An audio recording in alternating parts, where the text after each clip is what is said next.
www.islamicwaves.com. Khwaja Gharib Nawaz goes to Imam Hasan Askari, and for his early education he went to Samarkand and Bukhara. Mufti Irshad Ahmad Sahab, can you tell us that what was the exact time when he reached to Southeast Asia, to India? He traveled from these areas after the early education and getting the knowledge of Islam, Quran and Hadith and Sunnah in these areas. At that time these areas are called Faris, Samarkand and Bukhara. Then he traveled at the age of 26 or 27 to subcontinent, and here he came and preached Islam. And it must be the year of 1165. Around 1165 or 66. And one addition to Mufti Hasan Saab's talk, basically these saints of Islam and these scholars, they have served to Islam in three great manners. Number one, protection of the basic knowledge of Islam. Basically they are protector. Allah subhanahu wa ta'ala has sent Holy Prophet sallallahu alaihi wasallam as the last prophet. There is no prophet after him. So the protection, the function of the protection of deen, Allah subhanahu wa ta'ala has performed this function through these awliya. Their first job. And the second job, transfer of knowledge academically and practically. You can find many kind of knowledge.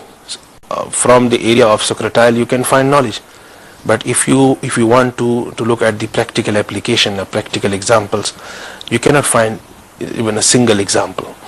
So the second job they have done, it is very important, and now we are not able to understand the greatness and the importance of this job, but practically the transfer of knowledge academically and practically. And the third thing, they presented themselves as a role model. Sometimes it is believed that the things, the education and the rules and the practices that were common in past, say 500 years back or 1000 years back, it was suitable for the people who lived in these ages. But now these are not practicable. So it was possible after the Holy Prophet ﷺ, say for 100 years or 200 years after the life of Holy Prophet ﷺ, some people can say, how can we follow him? He was the messenger of God and we are not able to follow him. So Allah subhanahu wa ta'ala has selected these people to serve this, especially for this purpose, to present themselves as a role model. Allah subhanahu wa ta'ala, whatever he has revealed in Quran and upon his messenger sallallahu alaihi wasallam, it is practical.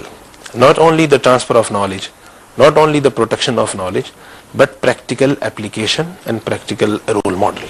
But as the revelation of the Holy Quran, whatever has been revealed to us in the Holy Quran is absolute. It's not going to change. Allah subhanahu wa ta'ala has said this thing in the Holy Quran very clearly, that it's not going to change. This is the final revelation from my side to you. So why people do have this concept that what was practical at that time, in the times of Huzur sallallahu alaihi wasallam, we cannot do that. It is not, we cannot implement that thing in our lives. Why this concept is generating day by day? Basically, I think this is very misconception, and the reason behind this misconception is that people believe that the Quran revealed upon Holy Prophet ﷺ, angels were coming and going from Allah subhanahu wa ta'ala. Sahaba were there who have been trained by Holy Prophet ﷺ himself. So they think that whatever revealed by Allah subhanahu wa ta'ala is absolute, it is true, and unto the day of judgment he will remain untouched and protected.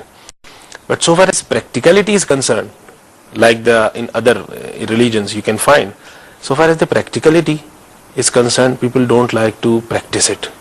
Even though they do not say from their mouth, but practically they show, they respect Quran. They keep Quran in very sacred manner, respectfully. So this is basically Allah subhanahu wa ta'ala, this is the very important job as I'm saying, they have done. They practically presented themselves as role model. They said Allah subhanahu wa ta'ala, whatever he has revealed, it was not limited to the times, to the age of Holy Prophet sallallahu alaihi wasallam, to his personality. This message is common for everyone till the day of judgment. I would like to add something, is that actually what happens usually, that when the Prophet comes to reform a society, some people, a community, it is when they have deteriorated to an extent. And after the Prophet Muhammad sallallahu alaihi wasallam, there won't be any more prophets being descended, except Hazrat Isa would be descended before Qiyamah. And that too, he would be following the religion, the rules, yeah, the principles of the Prophet sallallahu and alaihi wasallam. he won't come in the As later a prophet, part. but he would be Yeah. one of the ummatis as Yeah. well. And the thing which I want to explain is that with the passage of time, when the moment we are moving far from the era, we are going remote from the era of the Prophet sallallahu alaihi wasallam, deterioration, weaknesses in our practices, different customs, different traditions, different practices that embeds in our daily life, which is not in lines with the Sharia.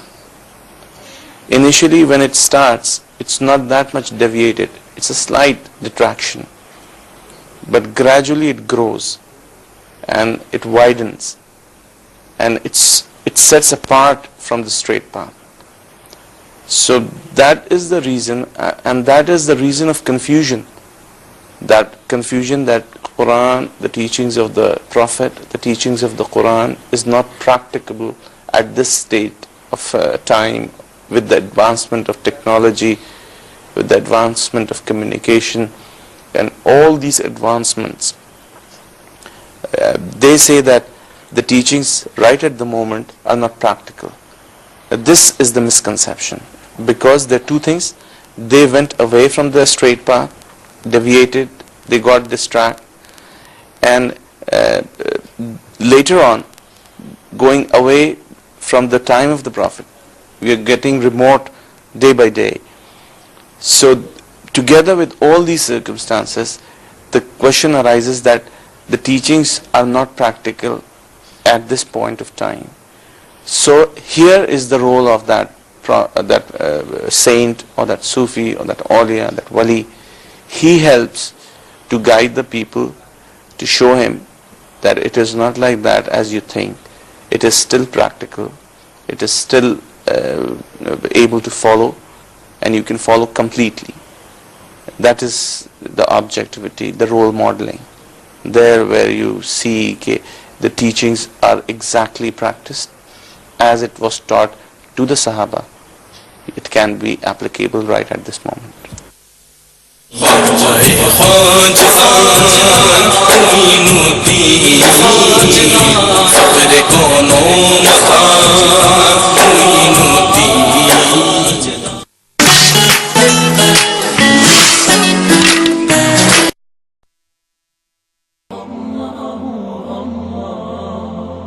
www.islamicwaves.com